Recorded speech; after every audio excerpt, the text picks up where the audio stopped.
love. I have a problem here.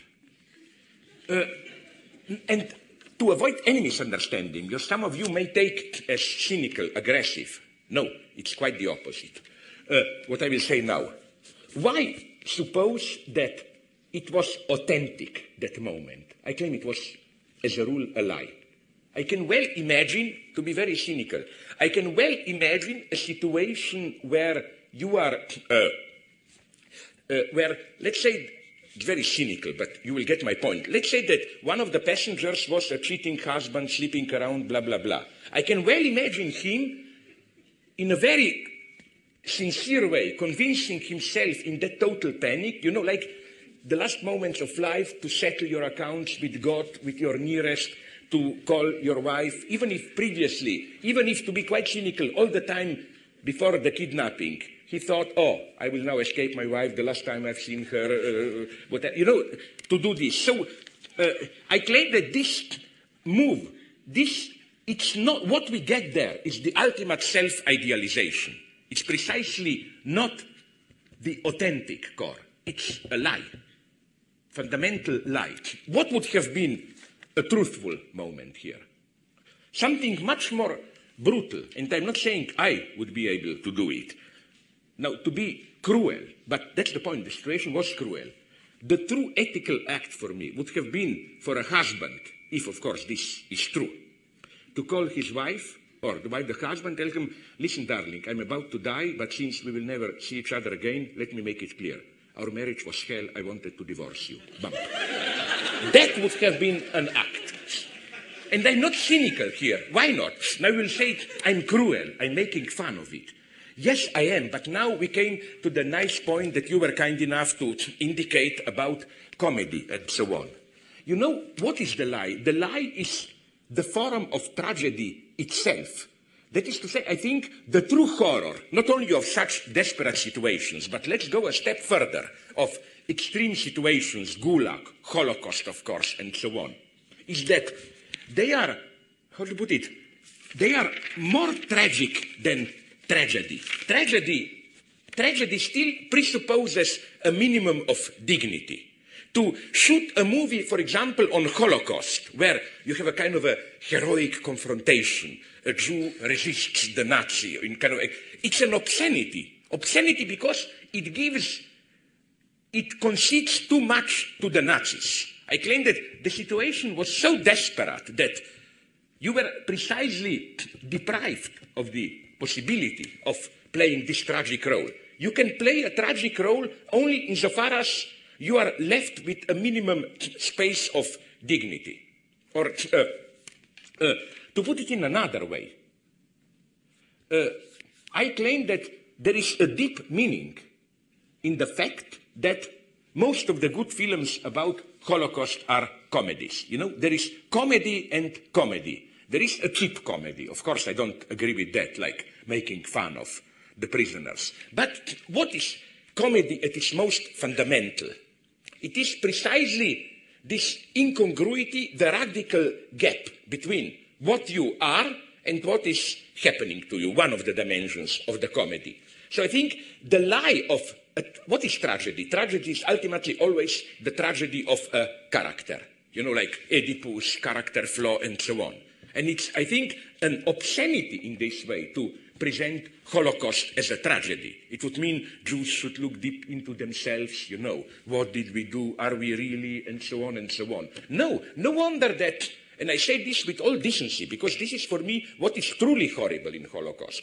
If you read arguably the best rendering, memoirs, Primo Levi, If This Is a Man. Remember, there is a wonderful, okay, it's an obscenity to say this, terrifying, passage where he describes the procedure.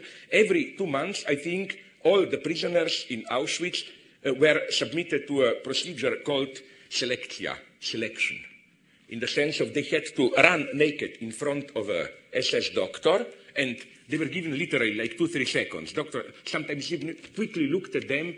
His duty was to judge, are they fit enough to work a little bit more to survive, or off you go to the gas chamber or what, no?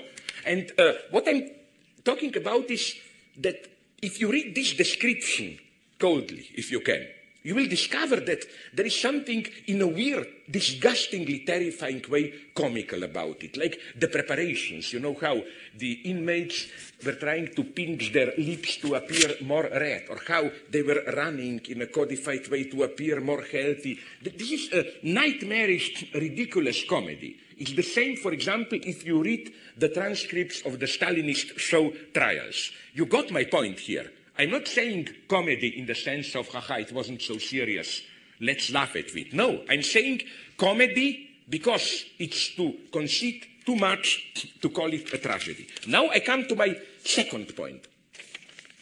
What we should even more radically resist is precisely this implicit theology, insofar as it mobilizes, apropos of a catastrophe, the logic of implicit teleological justification. When catastrophes happen, we have to read a meaning into them. Like, what accounts for this positive attitude after we leave the hall, after the two films, is precisely, but it wasn't in vain. It did serve a deeper purpose, like to awaken us from our moral slumber, and so on and so on. I think that here, again, as an atheist, I think we still have to learn things from my favorite piece of the Old Testament, the book of Job. What really happens there? Okay, let's dismiss things which usually theologists try to also dismiss as kind of a remainder of some pagan tradition, this nice after-dinner talk, table talk between God and devil, you know, after the drinks, the coffee, what's that sucker, Job is here, and then let's make that wager and so on. And let's concentrate on what happens. After Job is hit by calamities, what happens? The problem is precisely this one. Does all of it have a meaning or not? To simplify it. You know what then happens? These three idiot friends come, three theologists, and it's not so much that they try to make him feel guilty. They just want to convince him that it has a deeper meaning. Like the first one does the usual theological line. God is just, so if this is happening to you, you must have done something bad, even if you are not aware of it. Another guy gives another version. God it's a temptation to test your faith, whatever. But it has a meaning. And the greatness of Job, for me, is that he radically resists this meaning.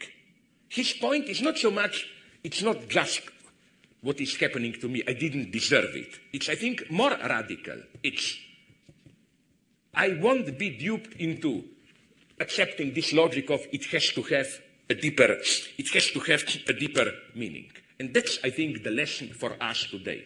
Whenever we confront possible or actual catastrophes, ecological catastrophe, AIDS, to resist this temptation of meaning, like AIDS, we must have done something wrong, it's a divine, or ecology, to go into this new age stuff, you know, we disturbed the balance, holistic balance of the universe, so nature is punishing us, or whatever.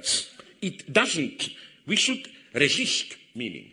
In other words, I claim that what this legacy of Job prohibits is precisely to take refuge in the standard, transcendent figure of God as a secret master who, you know, we humans work a little bit here and there, we never know what will come out of it, but we can rely on God up there, he controls everything, somehow he will take care that things will finish well. Or, to go even further in this obscenity, you know that well-known theological metaphor used in traditional theology to justify or to account for evil. That what appears to us evil is like a stain on a picture. With our finite eyes, we are like somebody who looks at a picture standing here for the universe, from too close, you know. And of course, if you look from 2 centimeters at Mona Lisa, you see just a stain. The idea being, if you withdraw to a proper distance, you see how this stains contributes to global harmony. Now, I think the lesson of Judeo-Christian tradition, I'm talking this as a Stalinist materialist, but is for me precisely to prohibit this radically. Why? Okay, I mean, let's just replace this evil with a concrete name, Auschwitz. I mean, wouldn't it be obscene for me, disgusting to say Auschwitz may appear to our finite view a catastrophe, but from a proper perspective, it just contributes to global harmony. Well, I would